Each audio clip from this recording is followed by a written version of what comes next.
Hello everyone, welcome back to Social Nerd. I'm back with another video, and in today's video I'm going to teach you how to log into your Apple ID. For that, first of all, open up your browser.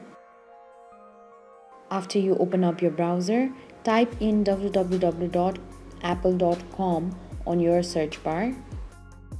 After you're done, tap on search, which is on the bottom right of your keyboard. On top you can see the website, tap on it. Now you'll have to scroll all the way down.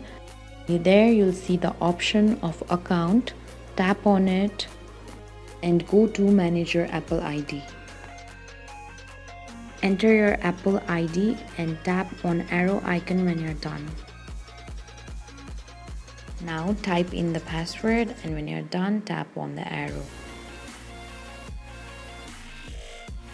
Now you'll receive a verification code on your phone. Enter the code to continue.